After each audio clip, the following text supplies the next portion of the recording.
په انسان باندې څه بعضې څیزونه لازم کړي دي چې هغې ته فرض عبادت وایي. دا فرض عبادت هغه څیز دی چې انسان به خامخا ادا کوي او که ادا یې ونه کړ نو غاړه به یې بندوي. الله ذوالجلال به ترې بیا د قیامت پر ورځ تپوس کوي.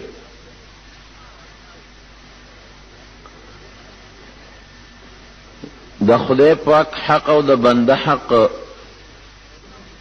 دا دواړه نه بخلي کېږي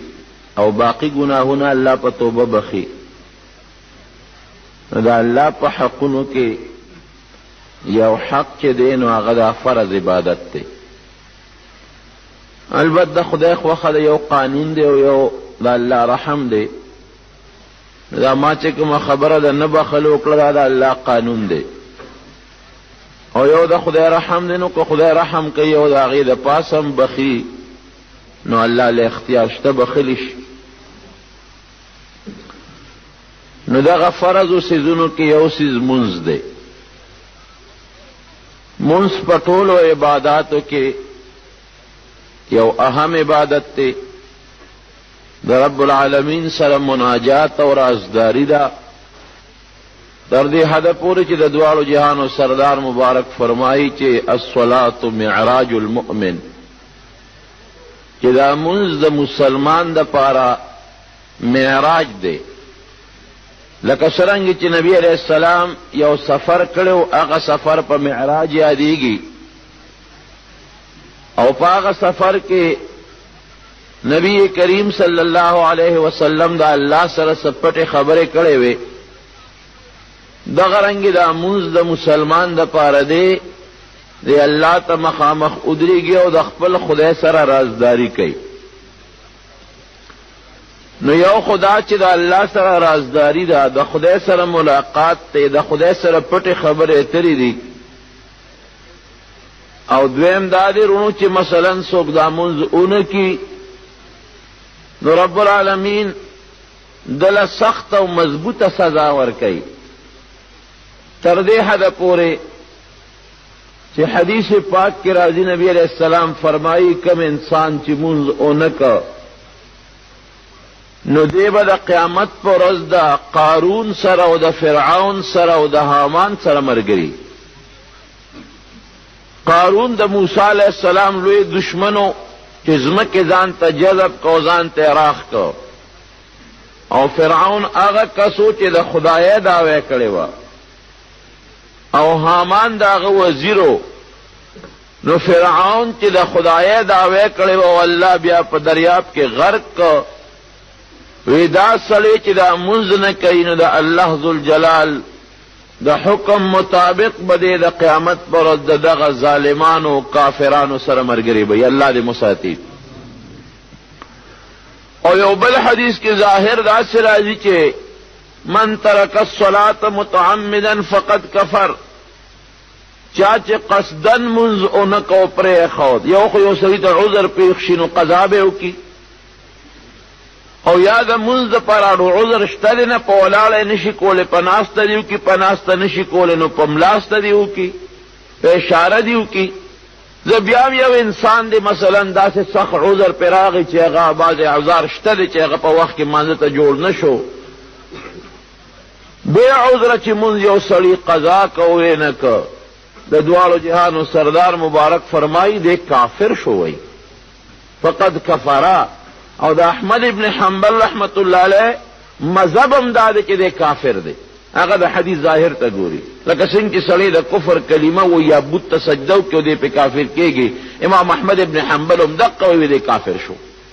زمونږ امام صاحب رحمت الله علیه د حدیث یو توجیه کوي، هغه وی د کفره دا معنا چیرې یقینا خو سړی کافر کېږي نه، خو د کافرانو کار یې وکړه کفر ته نږدې شو. تر دې حده پورې امام ابو حنیفه رحمت الله علیه فرمایي څوک چې قصدن مونځ نه کوي د مسلمانانو مقبره کې مخه خوي. پام کوئ چې د مسلمان مقبره کې دله ځای ورنه کوي، دا پلیت دی، نجس دی، ګنده دی، د پاکو خلقو مقبره کې دی خخ نه کوي. پنځه منځونه دي، پنځه عذابونه الله مقرر کړي دي، صاحب د عیني لیکلي دي. پنځه منځونه د سار او ماسپښین او مازدیګر او ماښام او ماسخوتن، او پنځه عذابونه، یو د قبر، یو د زنکدن، یو د قبر نه پاسېدل، بل د پل صراط او اخیری د جهنم. کم وخت کې چې سړی مري، حدیث شریف کې راځي نبی علیہ السلام فرمایي دو قسم انسان دی، یو ته نیک عمل وي، یو بل ته بد عمل وي. نیک عمل چې دی نو هغه کامیاب مسلمان دی، او بد عمل سړی چې دی هغه کې کافر هم راځي، فاسق او فاجر مسلمان هم پکې راځي، الله نافرمان هم پکې راځي. نو کم انسان چې هغه بد عمله نیک عمله مسلمان دی، د دواړو جهانو سردار مبارک فرمایي چې د ده سوزي دا فرشتې ولا راشي، لارې ورته کینی، دومره لرې لکه د چې څومره نظر لګي، او داسې شکل باندې راشي لکه د ستورو غوندې چمک وی. دی وی دا ستوري دي، ورو ورو رانږدې کېږي رانږدې کېږي، هغې ته شکلونه جوړېږي، او خو دا خو څه انسانان غوندې دي، خشته مزېدار دی، ورته شوق کی، خوشحاله ورته، چې کله د ټولو نه زیات نږدې شي نو دی پوه شي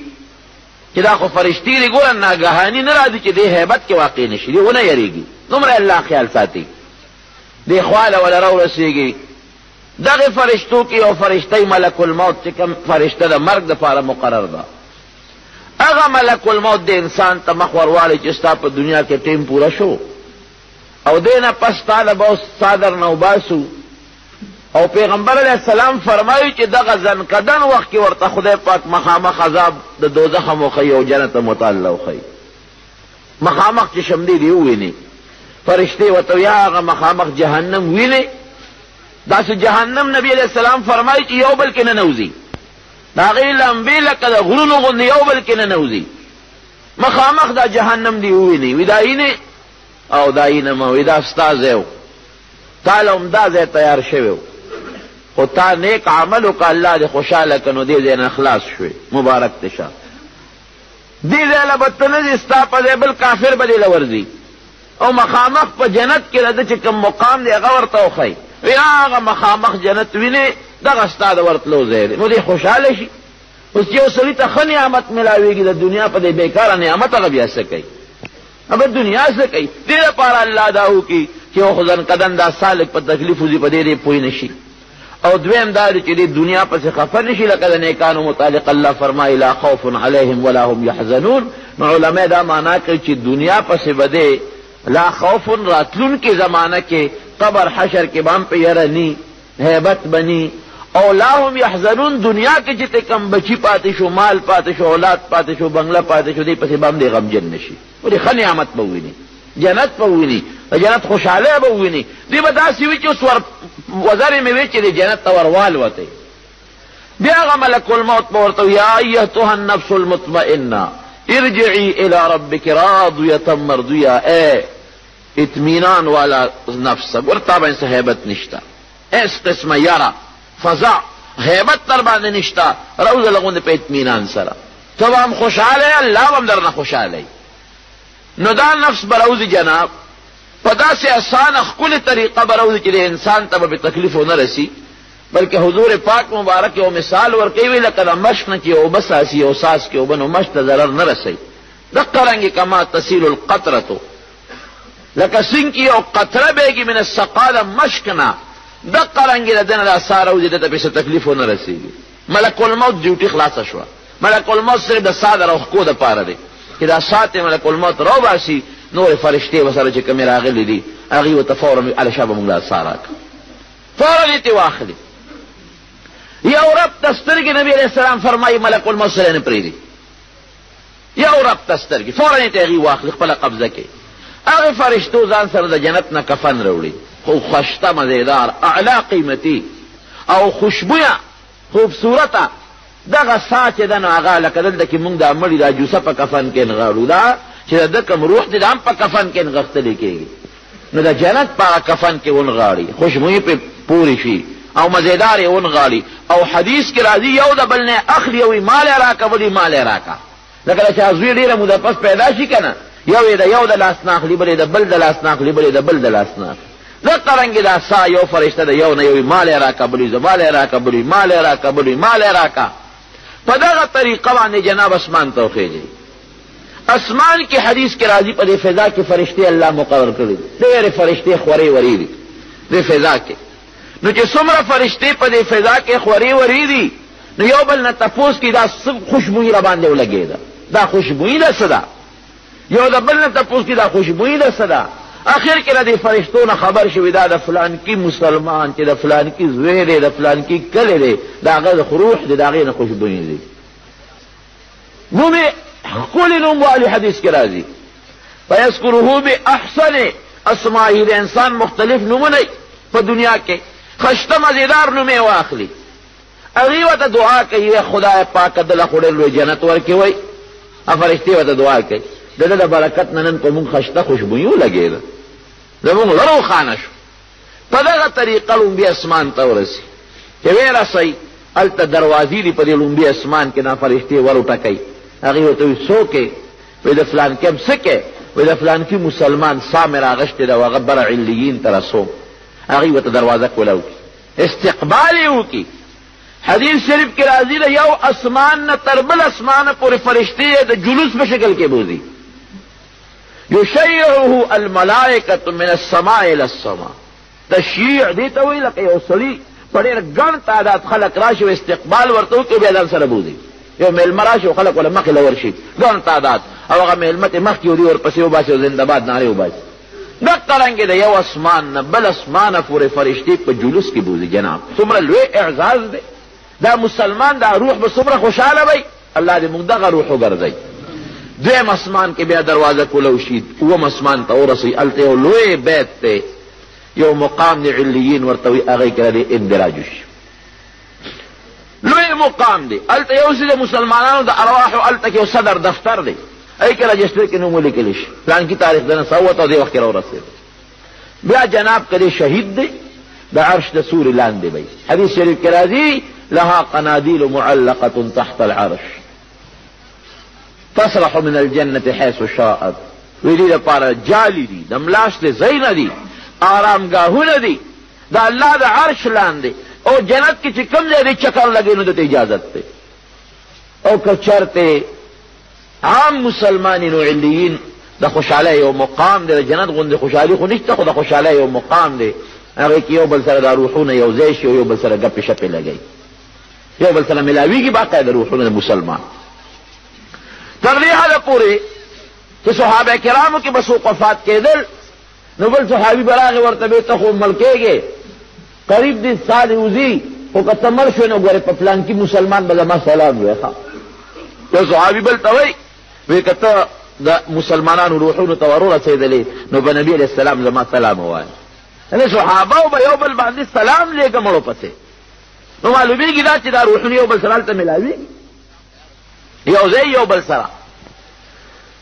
او کوم انسان چې بدعملی برابره خبره ده که دا کافر دی کافر او که دی کافر نه دی مسلمان فاجر فاسق دی دنه چې کوم وخت سا وباسي د دواړو جهانو سردار مبارک فرمایي فرشتې ورته راشي په ډېر خطرناک شکل ورته کښېني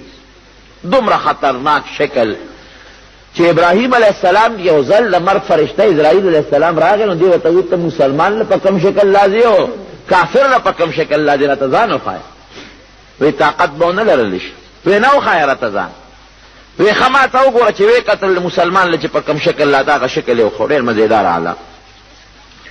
وی اوس هغه شکل یې وښایه چې کافر له په کوم شکل راځې وی طاقت نشي لرلی وی ته خو ما ته ځان وښایه وی خوا مخ کا اوس راته وګوره چې ورته وکتل ابراهیم علیه السلام بېهوشه را پرېوت ګوره جلیل القدر پیغمبر ته ګوره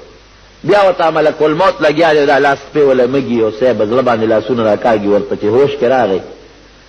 نو چا دې تپوس وکړه بیا وروسته ورته ویې څنګه حالت و اسرائیل علیه السلام ته وایي وی که الله یو ډېر لوی مسلمان یو د خدای ډېره تابعداري یې کړي او هغه له جنت ورنکي خو صرف د مرګ وخت کې تا وویني نو دا خوشحالي موله ډېره ده دومره خشته شکل باندې راځي او چې یو لوی فاجر کافر وي چې ټول عمر یې ته خفه کړی هغه له خدای پاک جهنم او هیڅ قسمه سزا ورنکړي، خو صرف د مرګ وخت کې تا وویني نو دا عذاب به مو لرې وی دا ما چې وکتل لا تک تور شکل او د سترګې شنې او د سپیمون او د خولې د اور لمبې ختې. او جناب نبی علیہ السلام فرمایي چې فاجر او بدعمل انسان نه د مرګ فرشته سا وباسي، دومره تکلیف دته ملاویږي چې د تورې او یا غزاره پې او هغه زخمونه به برداشت کړي، خو د دې فرشتو لیدل به برداشت نه کړي او یاد په توره غزارونه ووهه. الله دې مساعد. دنیا دا جرم داسې نه دی لکه حسبتم انما څنګه دی چې تاسو پیدا یې په دنیا کې او تاسو باندې څه تکلیف برا نه شي. حسبتم انما خلقناکم عبثا وانتم لا حسب الناس ان يتركوا ان يقولوا آمنا وهم لا يفتنون. خلکو دا خیال دی چې موږ بس دنیا ته رالو او څه عذاب او څه تکلیف بنی او مفتو کې مزې او چرچې به او منډې ترړې به او بنگله او بلډینګ دی او خوشحالي ده د دنیا او د دنیا زیب و زینت دی او تماشې دي او زمړه راکاږو به هغه بله دنیا سره باید سړی پکې خبیث قمقل خولې نه دا خبره مباسي مړه وي هغې دنیا نه څوک راغلي دي. جناب دا د کفر الفاظ دي، ګورې ځان پې پوه کړه. یو سړی دا وایي چې هغې جهان نه څوک راغلي دي، هغې جهان خبر ما ته د دوالو جهانو سردار او خدای را کړی دی، په دې زما یقین دی، زما په ایمان دی. او چې دی هغه جهان نه څوک راغلی دي، معلومیږي دا چې ستا هغه جهان خبرو کې شک دی، بیا ستا په هغې یقین نشته. دا کفر دی چې څوک په آخرت باندې او په جهنم باندې او د رب العالمین په د عذاب باندې یو سړی ایمان نه لري او په آخرت ایمان نه لري، او د کفر سړی که په ټوکه کې وي او که په هره طریقه وي سړی په د ایمان نه وځي. نو خبره مې دا کوله جناب چې هغه فرشتہ لیدل ډیر خطرناک شکل کې راځي. او نبی کریم صلی الله علیه وسلم فرمایي، یو کتاب امام قرطبی رحمت الله علیه لیکلی دی التذکرة فی احوال الاخره، هغې کې ناشنا حدیث نقل کوي. سړی چې ګوري چې ګورم کله کله راواخلم وجود نه مې داسې خولې کله وبېږي. صحیح حدیث نقل کوي. نبی کریم صلی الله علیه وسلم فرمایي د هغې یو مثال ورکوي، وی دومره په سختۍ د ده نه دا څار او باسي. مشکات کې دا حدیث شته لکه یو سړی چې سسپار سور کي او بیا په لمدو مالوچو کې دا سسپار کیږي او راکاږي یې، دا مالوچ خو لمبه نه کوي ولې چې لمده دي او لوخلی وباسي. دقه رنګې د انسان په دې رګونو کې دا سا راکاږي او دا رګونه داسې به سوځېږي لکه دا سسپار چې په لمدو مالوچو کې راکاږي. او تذکره کې لیکي امام قرطبي په دا حدیث کې نبی علیہ السلام فرمایي داسې مثال دی لکه یو اونه چې د ازغو ډکی د غنو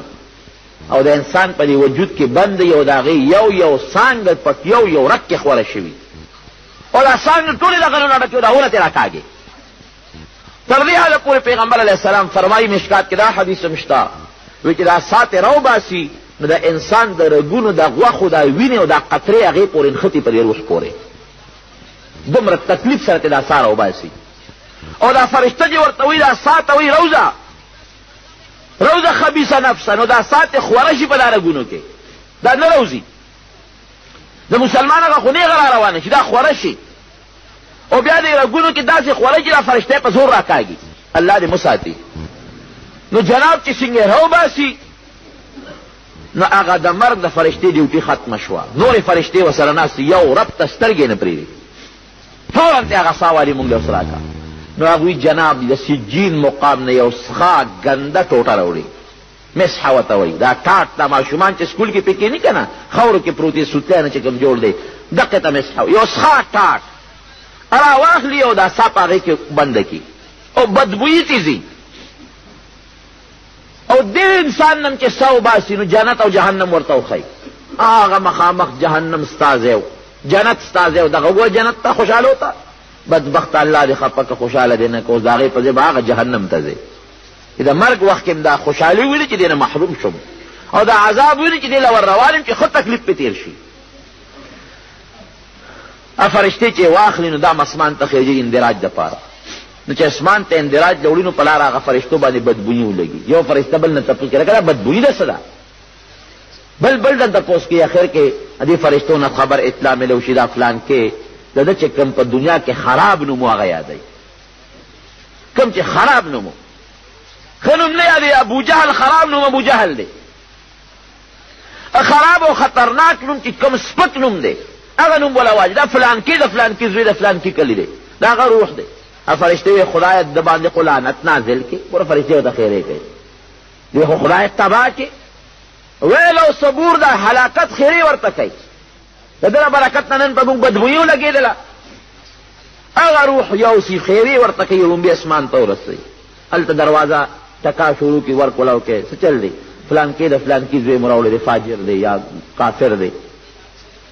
اللہ فرمائی دا کافر پا حق اللہ فرمائی لا تفتح لهم ابواب السماء حتی یلج الجمل فی سم الخیاط قطعا بدتا دا اسمان فرشتہ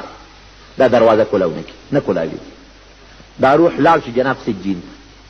وہ زمکو لاندے او کندر جہنمیانو دا پارا اغیر کلا اغیر اندراج چی کے پاگا سجین کے دیرش نو صاحب دا عینی دا بخاری شریف شارح بدر الدین عینی رحمت اللہ علیہ اگد حدیث نقل کرے بے فرمائی دا نبی علیہ السلام دا وینا پا ذیل کے وے کم انسان چی دا سحر منز کئی پابندے سرا اللہ بے دا قبر دا عذاب محفوظ سائی دا ذہن قدن سخت نبی خدای محفوظ سائی او کم انسان چی دا سحر منزل نپاسی سحر منز نپاسی دا سحر منز نکئی دا ذہن قدن سخت مدل خدای پاک ورکئی مسلمان ولی ندے مسلمان دے لیکن دا سحر منز نپاسی دا شپے ناواخت پور ٹی وی تناستی وی سیاب تناستی ډشونو ته ناستی ناوخته پورې ګپونه شپونه لګئ دنیا خو د ځانونه ډولی کړله یاران هم در سره ناستي ګپې شپې دي سار وختي بیا نشي پاسېدی ولې د شپې د خوبه غیسه خو تا په دا مردار خردجال په دا ټي وي باندې صرف کړه ژوند باندې دې وخت تېر کړ یارانو دوستانو سره ګپونه دې ولګول په اجرو په بیټکونو کې اخره شپه کې ته بیا پاسېدی کم ځای شي بیا 9 بجې او 8 بجې او 6 بجې 9 بجې او بلا بعضې خلک په فخر هم کوي یاره جي سار ما ته پاسېدل لږ ګران زه ناوخته پاسم 100 بجے جی پاس یار 8 بجے نہ مخ کے نشم پاس الک پر گناہ فخر کے کب وقت پاس او سحر منذ کا اللہ راضی کا نبی کریم صلی اللہ علیہ وسلم فرمائی یہ سڑی متعلق چاہے تپوس کے فلان کے سڑی سار نہ وقت پاسی ورد وگلو کے شیطان متیاز کری دی سنگ شیطان نخکاری متیاز نخکاری شیطان جی جالا پا وقت کی متیاز کی پاغد ذکر او دا لا الہ الا اللہ دا آواز لذت سوانے اگر سب ہوئی گی اگر تک تو بانگم وے اللہ اکبر نو دا وقت کی متیاز دا شیطان پرتی دی نو اگر پا لذت سب ہوئی گی اگر مانزه پا لذت سب ہوئی گی اگر تلاوت پا لذت سب ہوئی گی اگر تک یہ سڑی دعوت ورکی دا دین اگر دعوت کم لے قبلی دا اگر وقت کی دا شیطان اگر نجاست پروتے اگر نو فرشتی کرکا کئی وگلو کی شیطان متیاز پرتی دی اور دا دے کہ جناب دا شیطان پر اخیر وقت کی حدیث کی راضی مشکات سے ابن بخاری حدیث تے دی دے کہ شیطان راضی و اگر پہ سے دم چوب کئی کوڑا پہ کئی کوڑا علیک لیل طویل فرقد اوگ دش پل او دش چف پہ ناری کی غوٹے والا درے ور کئی نو کہ سڑی وقتی پاسی اللہ یاد کی او دسو کی او مانزت او دری گی نو درے والا غوٹے کولاوشی خوشحالی اطمینان سرائی او چکم سڑی وقتی پانسی نا وقت نا غوٹے پہ بند پرتی وی نو لکے سستی وی پریشانی مرتلے رئی غمون مرتوی لکی سکون و اطمینانم نہیں معلومی گی دا دی حدیث نہ ہم کہ سحر منز دا دنیا دا غمون دا لرکے دو دا پارم یو بہترین علاج دے وقتی کے پاسی نو دے خوشحال آئی نبی علیہ السلام فرمائی دا ظلم مطمئنی اور چی سحر منز کی غمجنی سکون نی اطمینان نی دا امام قرطبی دا حدیث پر انا کی لکی چی کم صلی سحر منز کئی دا زن قدن سخت نبری محفوظی اور چی کم صلی سحر منز نکی خام خواہ دا زن قدن دی تکلیف و دی سخت تر تیار شی او فاجر مسلمان لام گولی دا قبر عذاب و دا زن قدن سخت شتا او جہنم ولشتا لیکن حدیث کی راضی مشکات شریف کی اگد حدیث دے کہ دا مسلمان دا سال آرشی نو علتا تیغیتا پوسو لکی نور ساگانی فلان کی سنگو فلان کی سنگو نو گورا مسلمان خدا مسلمان متعلق تپوس کئی دا کافر تپوس خو نه کئی ناغیوتی فلان کی خو مرد زمانه مخ کی او افتاو شو چې مړ شوی دی 2 هفته شو مثلا یو ورځ شو هغه سادل ته نه راغلی اوس تپوس یو بل نه کوي خدا مسلمان متعلق کئی دا کافر خو نه هغه وی نه خو دلته نه راغلی نو نور وی باس چې ستانه مخ کی مرد او سیرانه لا معلومیږي دا چې ذهب الى امه الهاویه اتل دغه سجین کې پروت دی ورپسې بیا دویم نمبر عذاب د قبر دی چې کوم وخت انسان نه ساوزي نو بیا دله فورا جنازې قبر ته وړل پکار د ایثارول نه دي پکار. پیغمبر علیه السلام فرمایي فوري ښخوئ. او زمونږ د خلقو یو غلط رواج، نن به مازدیګر مړ شي او سهار به له 2 بجې او 3 بجې او 4 بجې جنازه مقرر کړي. بې ځایه مسلمان له تکلیف ورکول دي. که دی نیک دی هم تکلیف مه ورکوه، زر یې جنت ته ور ورسوه، قبر یې د جنت کنده ده.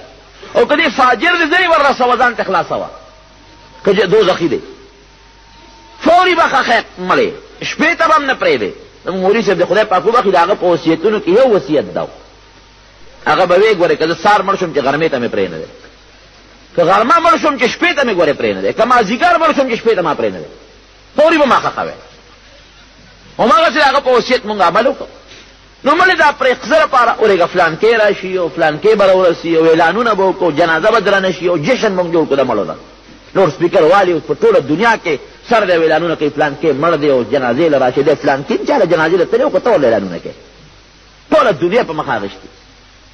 یو ځای لکه په د جومات کې خپل کلي کې یاران دوستان هغوی ته اطلاع ورکړه، یا څوک مشر سړی دی حاجي صاحب د خلکو سره تعلقات دي، ټیک ته ووایه خلکو ته اطلاع چې څومره جنازه ګڼي چې ښه خبره ده. خو رواج او رسم مونږ جوړ کړی جنازو نه. اوس څوک پېژني که چا سره تعلق وي کنې لوډ سپیکر یو سر نه شروع شي،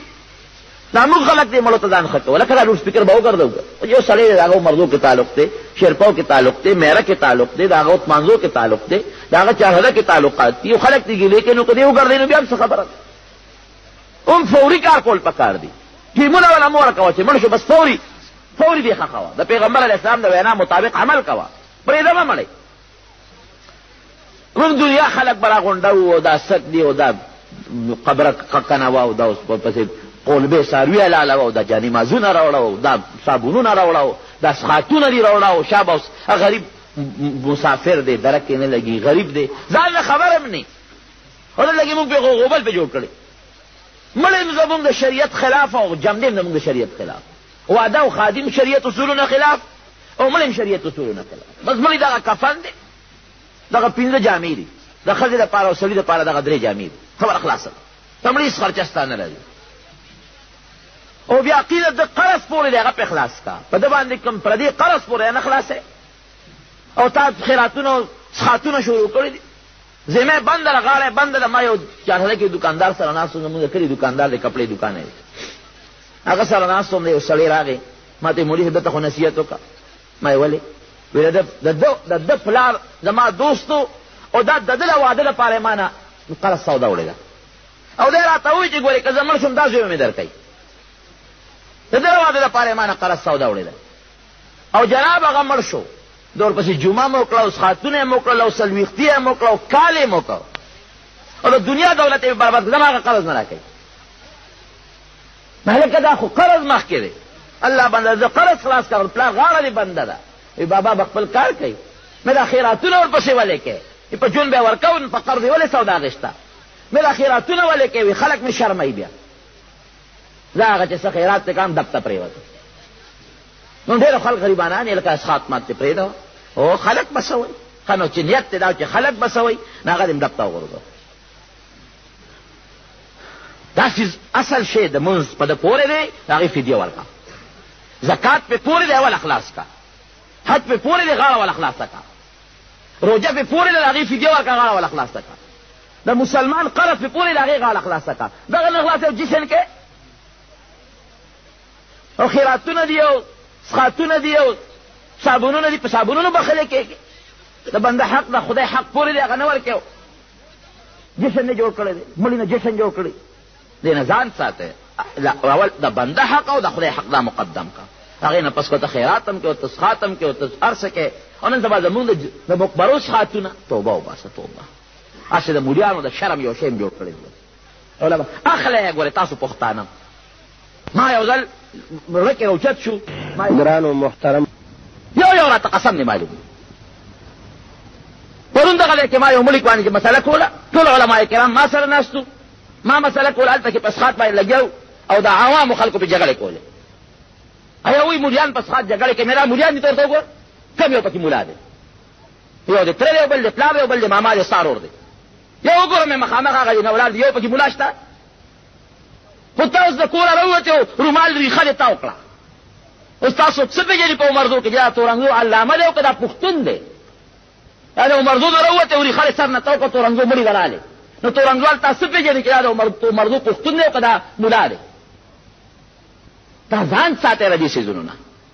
او دا مشران دا سپینګري بعضې ځان بې وقوف کړی دی لوبي صف کې به ولاړې جانماز راکړه جګړې به پې کوي بدنام هم پې مولیان کړل شي خپله کور ته یوړه دا شی مه کوئ هغه خیراتو کا چې هغه د خدای د رضا لپاره وي او هغه خیراتو کا چې ستا نیت دی چې ما نه ته الله راضي شي نه دا چې خلک د خلکو خولې بندي شي نو جناب خبره مې دې پورې کوله چې حق د خدای در باندې پورې دی ته د دنیا خیراتونه هم کوه او صابونونه 15 پیټه یو څه پې نه خلاصېږي غاړه مې درته خپله خلاصه کړه اوس خوښه دې خپله ده د الله حق مخکې کا د بنده حق مخکې کا وروسته دې بیا صابونونه ویشي او که بیا دې هر څه ویشي او که خیراتونه کوي او که هر څه پسې به هر صورت ورونو او زمونږ خیرات څه خیرات دي زمونږ کفن بهترین شی دی نبي علیه السلام فرمایي هغه کفن مړي له ورکړه چې خپلې جامه جون کې چې د کومه جامه اغوستل هغې کفن به ورکړي دا مسله ده جون کې کومه جامه اغوسته هغې کفن ورکړي مونږ وایو هلکه کفني سان وله راوړه نو بابا چې په کوم کفن کې سندې هغه نه خشته کوي کفني سان راوړی او خرقې دې جوړې کړي دی او بل دې جوړ کړی دی جشن دې جوړ کړی دی هغه کارونو کوي چې کوم کار د شریعت د اصولو مطابقي او کم کار د خدای او د پیغمبر د وینا مطابقي کم کار باندې الله او د الله رسول خوشحالېږي او دا مشران دا سپینګیري مې پوهې کې دا سپینګیري تا بعضې دا کار مه کوې دا قصه ده ښه خبره نه یو خو مولیانو پورې خاندي مولیان خاتون وړي بل خوا ته جیب کې جیب یو ځل به داسې کوم په مقبره کې جیبونه به د بعضې خلکو لټوم تاسو وګورئ چې دې سره جیبونو کې صابون شته که نشته ترخ کې دغه ونیوه که نه دا به خیمه کې مولیانو سره څونه یوړو پیټی دې څونه راوړی دا جمازونه دې راوړی څومره دي او مولیان څونه دي څونه لاړل جګړې پې کوي مونږ ته به خامخا خلقو مخکې سترګو حیا نه غږ نه شو کولی نو خبرې مې دې پورې کولې رونو چې هغه انسان مړ شي نو فوري به وړې اشاره به نه قبر له فوري وړه قبر له چې یوړه قبر کې کېښود نبي کریم صلی الله علیه وسلم فرمایي که دې مسلمان دی ده له فرشته راشي دوه فرشتې راشي ډېر مزېدار او اعلی شکل کې هغه فرشتې دنه تپوس کوي من ربک رب دې څوک دی رب مې الله دی بعد چې ډېر خدای ته نږدې دی نو هغه د خدای صفتونه مو کوي هغه الله چې دې پیدا کړي مسمانونه پیدا کړي ځمکه پیدا کړي امې رب دی نبی دې څوک دی رسول دې څوک دی محمد صلی الله علیه وسلم دین دې څه دی اسلام نو بیا هغه فرشتې ورته وایي چې مخامخ ورته بیا دغه ځای کې د جنت مخامخ کی او د جنت نه یو سوړه ورته کولو کړي د هغې هغه خوشبویه او خشته اعلی هوا پې لګي او د یو عزتمن میلمه په شان سمله اوس یو عزتمن میلمه په شان دې سملي بلکې حدیث کې راځي چې الله اعلان ورته وکړي چې دته د جنت بستره وغوړوي د جنت جامه ورته واغوندوي او دا قبر دومره دته کولاو شي لکه د ده نظر چې څومره لګي او چې کوم سړی فاجر دی چې دې سین قبر کې سملي دنه تپوس کې رب دې څوک دی دی وی ہے لا ادري نه پوهېږم اوس دغه وخت کې دې دروغ هم نشي ویلی دنیا کې خو هر چاته رب معلوم دی دا چې کوم مشرکین دي ته خو رب معلوم دی دی خو الله مني خو شرک ورسره کوي یا هم خوله نشي خوځولی ہے لا ادري رسول دې څوک دی ہے لا ادري نه پوهېږم دین دې څه دی نه پوهېږم فرشته ودوی لا درېته ولا ته ظالمه نه دی د خپل عقل نه کار اخیستی او نه بل چاته پسې تابعداري دې کړې ده د بل تابعداري دې په حق کې نه ده کړې ټول عمر دې په عیش و عشرت کې تېر کړی دی نو جناب حدیث کې راځي چې دا ځمکه پې راجوخته شي داسې راجوخته شي چې دا پخته په یو بل کې ننوځي دا پخته او پیغمبر علیه السلام یې صحابو ته مثال هم ورکړه دغسې چې دا پخته یو بل کې ننوځي او مسلمان باندې ځمکه راجوختېږي خو معمولي غوندې زور وله ورکړي او د هغې پیغمبر علیه السلام مثال ورکوي داسې زور وله دا ځمکه ورکړي لکه یو انسان د یو مور بچی چې کله سر خوږېږي او دا مور ولې سر له زور ورکوي داسې دمې کي او چې کوم بدعمله دي پخته یو بل کې ننوځي نو بیا په ده باندې فرشتې مقرر شي او فرشته حدیث کې راځي یقید له اعما و اسوم په سترګو باندې ړنده ده او په غوږونو کاڼه ده نه سترګې کار کوي نه غوږ او یو مضبوط د اوسپنې یو فولادي سټک ولا ورکي یو هاوس،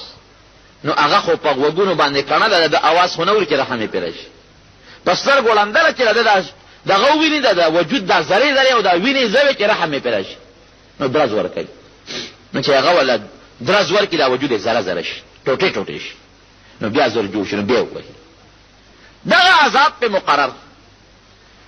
او حدیث کې راځي او یو بلکې یو کم سل ماران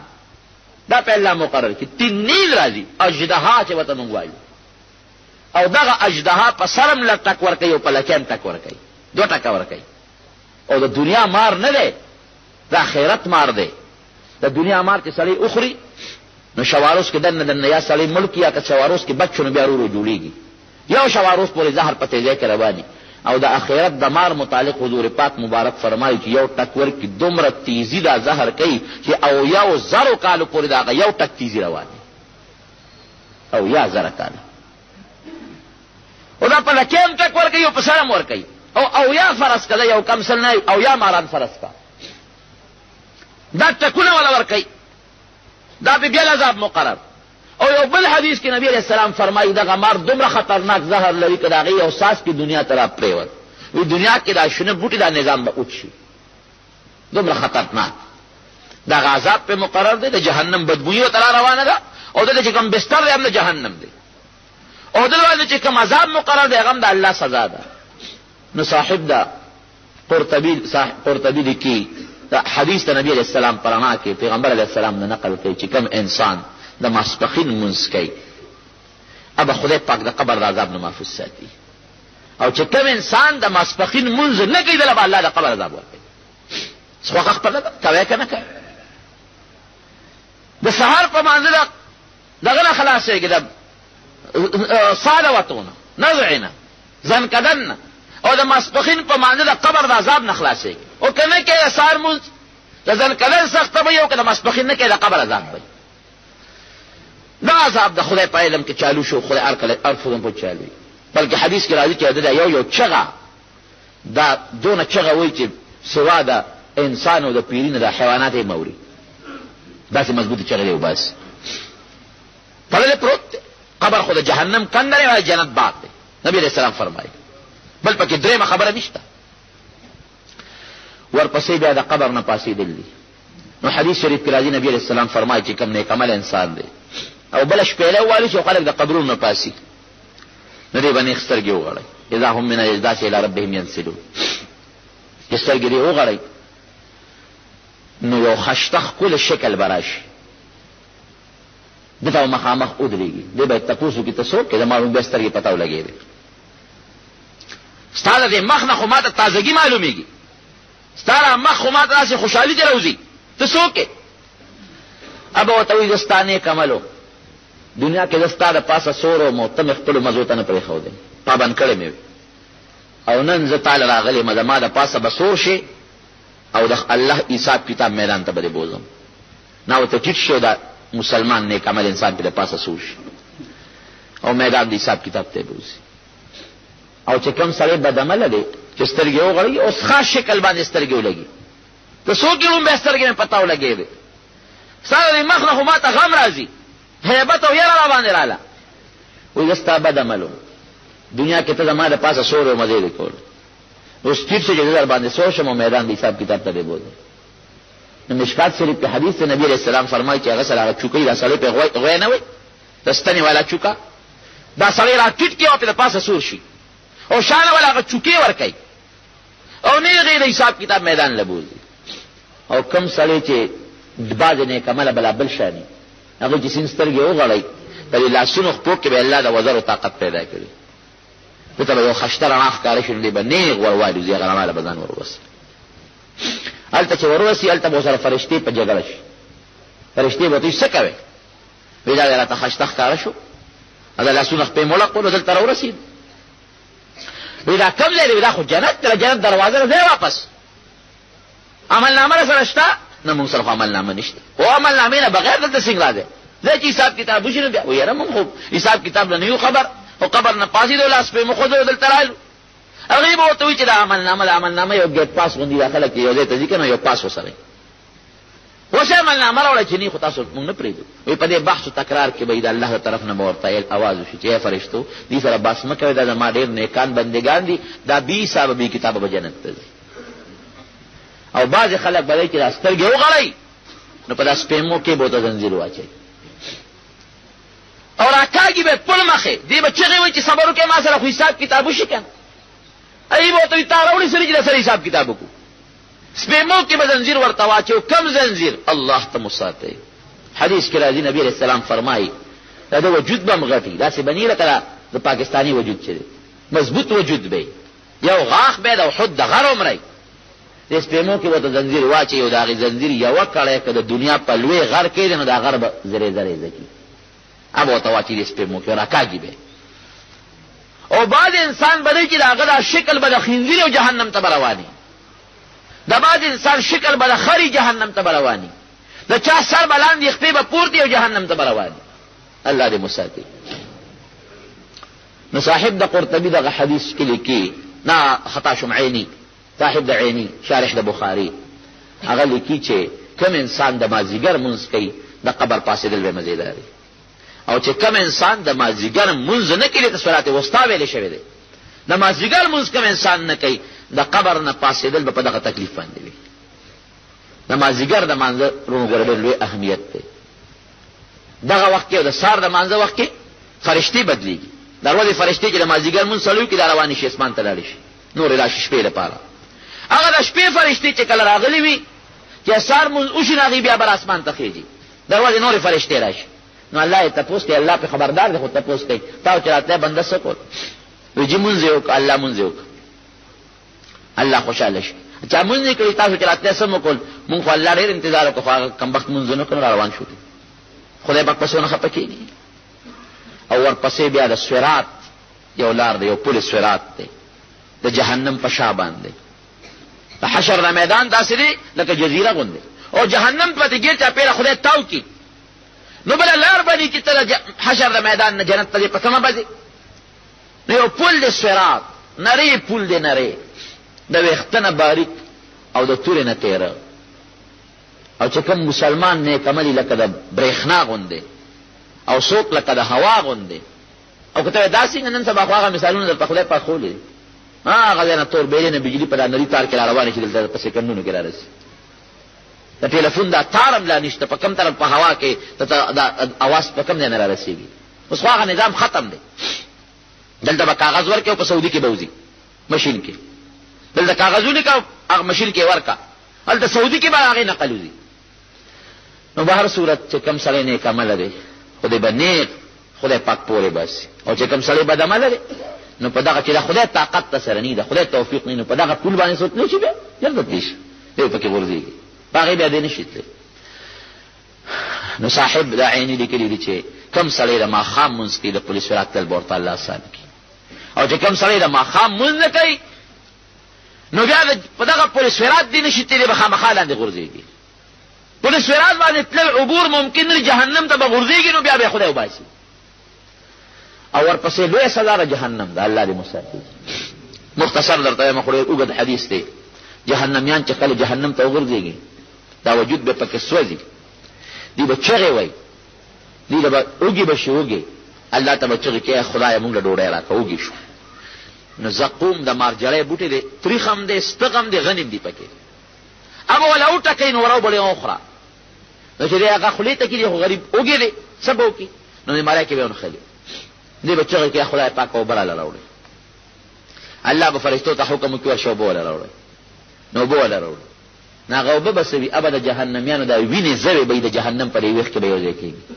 دن کې به پرتې وي، دا چې کوم نوونه ترې بېږي وینې، ابه وله دا اور په لوښي کې راوړي، دا کلیچې دي دې کې به وله راوړي، او د دې مخ ته به رانږدې کړي. یشوي الوجوه، وجوه قرآن کې الله فرمایي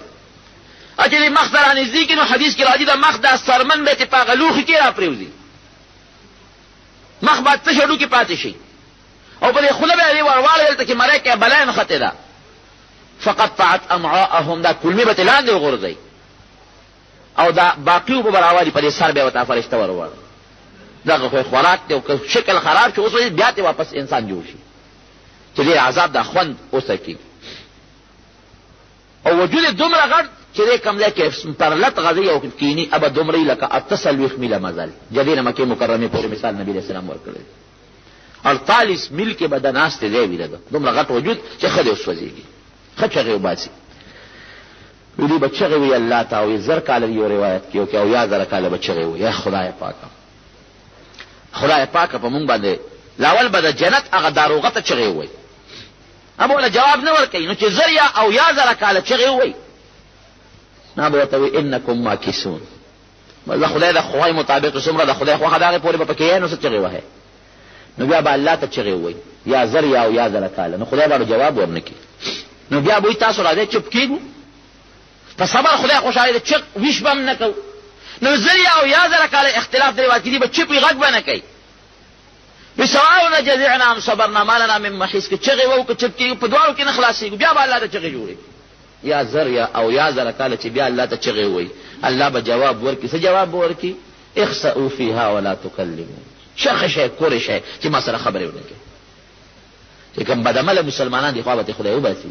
او چې کوم کافر دي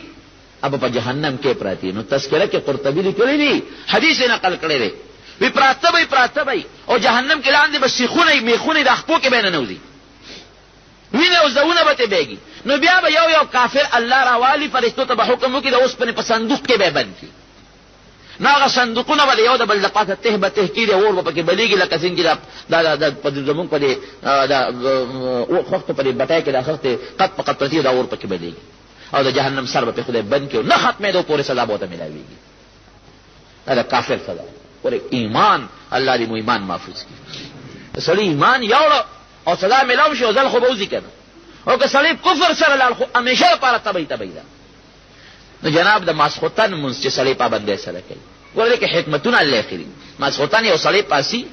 ابد ما خامخا کوي ځکه ماسختن خو د خوب وخت تیار وخت ابد مازیګرم کوي او بیا ماسپخینم کوي هر یو مسکو سار یو سړی پاسي او خو سار پاسه ماسپخین دی ورونه کوم مازیګر دی ورونه کوم ماسختن منځ چې سړی کوي الله به جهنم د سزا نه ساتي که نور عذابونه په قبر کې به خدای وباسي د حشر په میدان کې به خدای سزا ورکي خو جهنم نه به خدای پاک محفوظ وساتي نو دا وګد حدیث امام قرطبی رحمت الله علیه نقل کړی دی او دا 15 منځونه دي او 15 سزاګانې دي زموږ خلک سره پروژه کې جمعتون ډکي او د روزې نه بغیر بیا یو سړی خپل کاروبار پس یو فامنډ او بل فامنډ جناب دا د خدای حق دی نه خلاصې دی نشي خامخا به منځ کې کومز دی نه کنا نو خامخا رومبه چوکې په پولیس رات د منځله د ایمان دا دویمه د منځله چا سره ایمانیک عمل نامه کې به لیکلی دا مؤمن دی دا کافر دی چې مؤمن وي زمخ کې او چې کافری هغه ځای به ورغورځي او چې لو دویمه چوکې راځي به د منځي وګوره منځونه کړی دي کله سونه عمر اساری صاحب دي اتیا کال عمر 15 کال نابالغ او دا 15 کال د بالغ او 15 کال سونه منځونه جوړیږي دروازې 15 په میاش کې 15 کې ضرب ورکړه دونه شو کال کې ضرب ورکړه دونه شو کې دومره جوړ شو دومره کلونه منځونه پلیسونه کړی دي نو په د فرض منځونه هغه کړی خو ځ خلاصې او کني کړي نفل وګوره ک نفل کړي پکې ولې حسابي او کنه بیا کوي نو وروي هغه دې نه ورلړي هغه نه پس بیا د روزي ورپسې د زکات ورپسې د حج دا پټکونه چې څنګه موږ ته چوکې پټکونه لګېدلې خبره مې دې پورې کوله چې منځ اهم عبادت دی دا رب العالمین سره مناجات دی خدای سره رازداري ده الله ته ودرې دل دی خپل محبوب رب ته ودرې دل دی با پکار دی چې مسلمان د مانځه پوره پابندي ساتي د دنیا کار کوي ټول دروازې 15 منځونه کې راځي کې نیمه غنټه پنه لګي نیمه غنټه هم سړی الله له وخت ورنکي هغه الله چې موږ له جون را کړی دی موږ له مال را کړی دی موږ له اولاد را کړی دی موږ له عزت را کړی دی موږ له حیا را کړی دی موږ له پرده را کړی دی موږ له خدای کم نعمت نه را کړی د دنیا هر قسمه نعمت چې څو غواړي پروژه کې د خدای پاک څومره نعمتونه درکړي دغه خدای ته بیا موږ ورېو نه درېږو ان شاء الله آینده جمعه کې د مانځه مستقل طریقې دا او 10 او دا رنګ د مانځه چې کوم مستون او مستحبات دي خبرته ان شاء الله آینده جمعه کې بیان کړم دعا وکړه چې رب العالمین زموږ ناراضي شي خدای پاک موږ د مانځه توفیق راکړي الله موږ د مانځه پابندي والا جوړ کړي خدای ته چې سړی ودرېږي الله په خوشاليږي خدای موږ خپل ځان ته مانځه کې ودرې او الله توفیق راکړي خدای موږ د بیل مازه نه پامن کې وساتي او الله موږ دغه عذابونو چې مې ذکر کو خدای موږ دغه محفوظ وساتي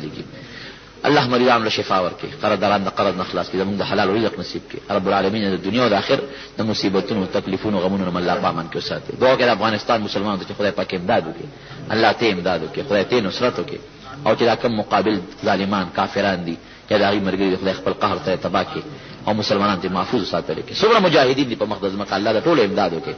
او چې څومره کافران دي، ظالمان دي، مسلمانانو ته تکلیف رسي، خدای ته په خپل قهر تباہ برباد کړي. رب العالمین خاتمه بالایمان وګرځي او رب العالمین دنیا او د آخرت عذابونو محفوظ ساتل کې. اخر وخت په خپل کلمه نصیب کړي. لا اله الا الله محمد. گرانو محترم اوریدونکو، د شیخ الحدیث مولانا محمد ادریس سے پدی 34 نمبر 61 کې تاسو د 5 منځونو او د 5 عذابونو بیان واورید. دا به تاسو ته پېښور ښار کې بیرون کچرې ګیټ اشرف روډ سره فقیر خان ناصر خان کیسټ هاوس کې د ناصر خان او حیدر خان سره ملاویږي. سپیشل فرمایش د حاجی عزیز خان او ناتخوان حافظ بشیر جان ارمانی. ټیلیفون نمبر دی 252912. انسان دنیا ته راغلی دی، دنیا کې پیدا دی نو مري به خامخا. بې د مرګ نه یو قسم په دنیا کې پاتې کېدی نشي. کل نفس ذائقة الموت. هر د ساشي کدا انسان دی او کدا حیوان دی، کدا مرغۍ ده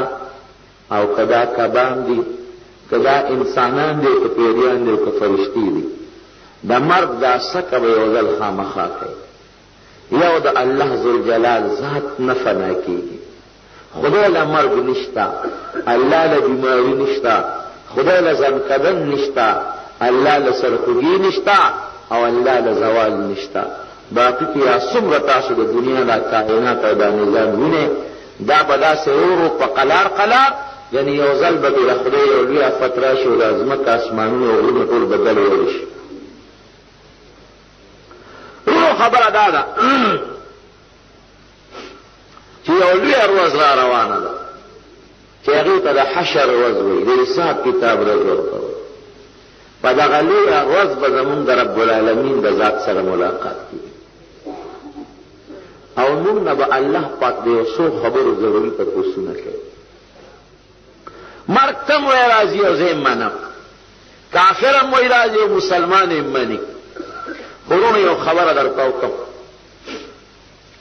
دا ټول زمونږ دا خبرې زمادي جمع خلص دي. مرګ شته او مرګ را روان دی او قبر دی او حشر دی او ځنکدن دی او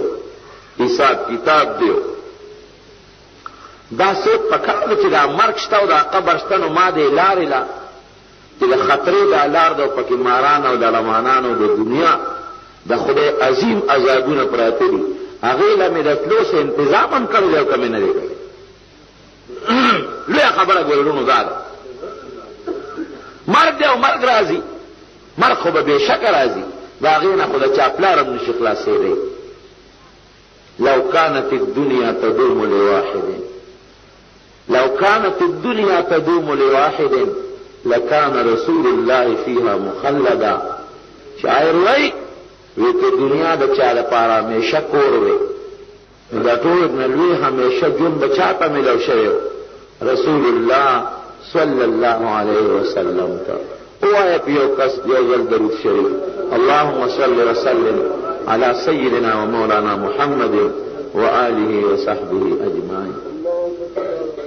د دوارو جهانو سردار د دې دنیا نه لاړ، بیا پکې ما او تا د کم باغ مولی ټیپر وي چې جمدي به پکې پاتې شو. رسول الله مبارک دیجئے مونږ دې پکې همیشه پاتې شو. مرګ خامخا را روان دی، ځنکدن را روان دی، قبر را روان دی، حشر را روان دی او د خدای په حضور کې حساب کتاب بکیږي مونږ او تاسو سره. دا پاتې کېدو والا خبره نه ده. دغې ورځ ته ځان تیارول پکار دي، ځان تکړه کول پکار دي چې د خدای په حضور کې مونږ پیش شو او د خدای د ذات سره ملاقات وشي او بیا الله مونږ نه تپوس کوي د جون مې درکړو تا پکې څه کړي، مال مې درکړو په کومه طریقه دې وګټه او په کومه طریقه دې خرچ کړه، عمر مې درکړو، علم مې درکړو، تا د هغه علم نه او د هغه پوهې نه څه فایده واخیسته؟ تا ته پته وه چې مونږ فرض دې کړی دی او که دې نه دی کړی؟ تا ته پته وه چې زکات او حج فرض دي، تا په هغې فرضیت عمل کړی دی او که دې نه دی کړی؟ که زما علم کم دی نو ما نه به د کم علم تپوس کېږي او که ستا علم زیات دی نو ستا نه به د زیات علم تپوس کېږي. یو بنده به هم داسې نه پاتې کېږي چې د هغه نه د قیامت پر ورځ تپوس ونه شي. په چا به د خدای رحم وي چې ورته یې ورمخکې کړي زه جنت ته، او څوک به خدای راونیسي د سپېنو کې به یې له زنځیر واچوي او پړ مخې به یې د جهنم غلوي کندې ته ورلړه کړي. الله دې وساتي. حافظ ابن کثیر رحمت اللہ علیہ بخپل تفسیر کی ابن کثیر کی اور حدیث نقل کی کہ جب قیامت رسی نو اللہ بھی حساب کتاب شروع کر نہ غروب الحدیث کی حساب کتاب بن شروع کی نہ براگان اور دا سپینگیرو دا اختیاران خلق با جرگلا شی آدم علیہ السلام تا کہ خدا کا سوالو کو کہ اللہ حساب کتاب شروع کی اب وہ رضا کار نشر کو عذر بپیش کی منچال لارشو ویلار شی نوح علیہ السلام دا خلق بدر نوح علیہ السلام برا پیدا کی اگر تب ظاہری بینتو کی اب ہم عذر پیش کی چیزا کو خدا تا نشم بے کذا وسوم چې الله حساب کتاب وسره شروع تا او ما ته خدای خوي چې خنه پروندي ولا غر کېدو خیره کول په ما دې غر کړو نن ولا حساب کتاب غواړي بیا وې موږ شروع کو ویلا شه ابراهيم عليه السلام ابراهيم عليه السلام وو ته زنده کار نشو کوي وې خمم شروع کو ویلا شه موسی عليه السلام موسی عليه السلام لبراشي ابو زنده کار نشو کوي خلق وې موږ خلق قتل شو غرق شو څوک په خپلو کې د جټولو دي څوک د پوندولو دي او څوک د خپل د مړای کولو دي ویلا شه عیسی علیه السلام عیسی علیه السلام لبرش عیسی علیه السلام وته چې زنده کار نشم کوي خلق به مقصد اوس د خدای حضور کې وګړېدل ګورېدل ګران کار حدیث کې راځي چې د عیسی علیه السلام نه الله تاسو کوي انت قلت للناس اتخذوني وامي الهه تا دې خلق ته ویل چې زموږ د مور عبادت وکړي اب ہوتی ما قلت لهم الا ما امرتنی خدای چې تاسو حکم کړی ګورای مې ویل دي ذاتی می سړي وی تا ته پته را چې الله د عیسی علیه السلام نه دا تاسو کې نبی علیہ السلام فرمایي دومره hebat په عیسی علیه السلام راشي چې د ارو اختنه به رخولې په وینه راوځي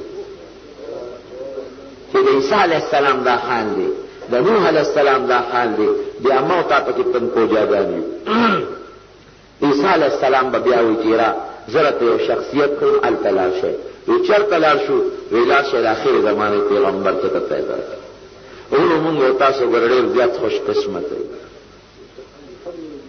مونږ خدای مسلمانان پیدا دا د الله احسان دی مونږ سره